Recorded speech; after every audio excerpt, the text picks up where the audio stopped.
Doctor Hitesh Patel, critical care specialist, Phoenix hospital, Ahmedabad.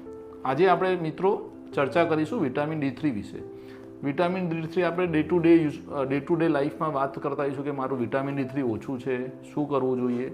તો આપણે સમજીએ વિટામિન D3 શું છે. વિટામિન D3 એ ફેટ સોલ્યુબલ વિટામિન છે અને ઇસેન્શિયલ વિટામિન છે આપણા શરીર માટે. એનું કામ મુખ્યત્વે બોન અને મસલ હેલ્થ માટે છે તથા ઇમ્યુનિટી વધારવા માટે, જ્યારે પણ બોડીમાં સોજો કે ઇન્ફ્લામેશન થાય ત્યારે એને ઘટાડવા માટે પણ તેનો ઉપયોગ કરી શકાય છે.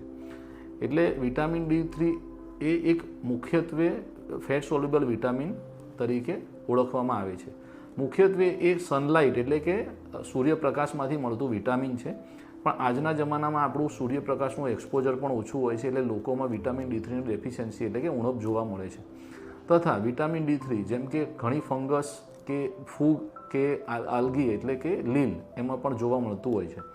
પણ એ આપણે રૂટીન યુઝમાં આપણે વેજીટેરિયન ડાયટમાં લેતા નથી, એટલે આપણામાં એની પણ ઉણપ ઘણીવાર જોવા મળતી હોય છે. અત્યારે અમેરિકા અને ડેવલપ કન્ટ્રીમાં ફોર્ટિફાઈડ વિટામિન D3 પણ મિલ્કમાં કે સિરિયલ્સ કે અનાજમાં પણ ભેળવીને આપવામાં આવે છે. વિટામિન D3 આપણે ડે ટુ ડે યુઝમાં શું કામ કરતું હોય છે એનું પણ આપણે થોડો પરિચય મેળવીએ. વિટામિન D3 એ બોન હેલ્થ અને મસલ હેલ્થ એટલે કે કેલ્શિયમ અને ફોસ્ફરસનું મેન્ટેન લેવલ બોનમાં હાડકામાં જાળવવા માટે બહુ જ ઉપયોગી તત્વ છે.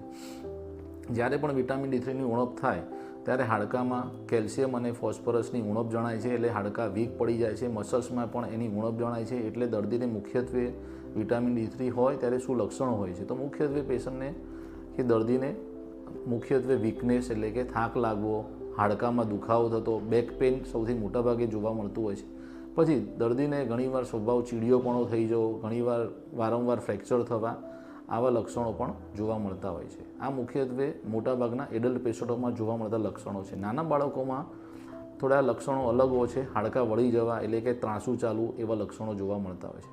મોટી ઉંમરના વ્યક્તિઓમાં એક અલગ લક્ષણ કે જેને વારંવાર શરદી ખાંસી, ઇન્ફેક્શન થવું એવું પણ જોવા મળતું હોય છે. એટલે ઘણીવાર આપણે એવું સમજતા હોય છે કે વિટામિન હંમેશા ડાયાબિટીસમાં જ ઇન્ફેક્શન વારંવાર થતી હોય છે, તો એવું નથી હોતું.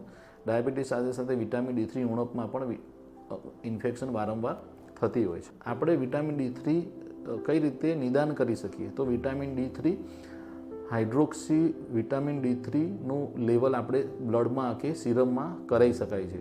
એને કોઈ પણ ભૂખ્યા પેટે પણ કરાવી શકાય છે, જમ્યા પેટે પણ કરાવી શકાય છે. એટલે કે આપણે બ્લડમાં મુખ્યત્વે 25 હાઇડ્રોક્સી વિટામિન D3નો રિપોર્ટ કરાવતા હોય છે. નોર્મલ લેવલ 30 નેનોગ્રામથી 30થી 100 નેનોગ્રામ જેટલું નોર્મલ માનવામાં આવે છે. 30થી 10 હોય તો એને ઉણપ કહેવામાં આવે છે, અને 10 કરતાં ઓછું હોય તો વધારે પડતી ઉણપ કહેવામાં આવે છે. એટલે કે જ્યારે પણ 30 કરતાં ઓછું હોય તો આપણે વિટામિન D3ની ટ્રીટમેન્ટ કરાવવી જોઈએ છે. અને 100 કરતાં વધારે હોય તો વધારે પડતું વિટામિન બોડીમાં જમા થયું હોય તો એના બધા લક્ષણો પણ મગજ ઉપર અસર થવી એવા લક્ષણો જોવા મળતા હોય છે. એટલે વિટામિન D3નું ઓપ્ટિમમ લેવલ પણ આપણા શરીરમાં જાળવી રાખવું જરૂરી છે. વિટામિન D3 ટ્રીટમેન્ટ માટે શું કરવું જોઈએ, તો વિટામિન D3ની ટ્રીટમેન્ટ માટે આપણી જોડે મુખ્યત્વે 2 ઓપ્શન છે, ઇન્જેક્શન અને ઓરલ.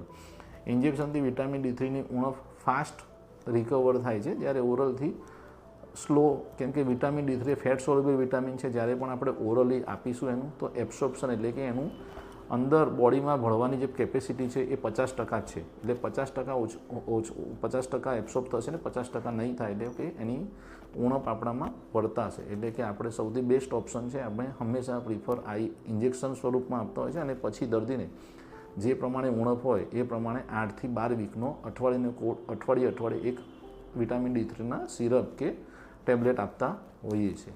થેન્ક યુ મિત્રો.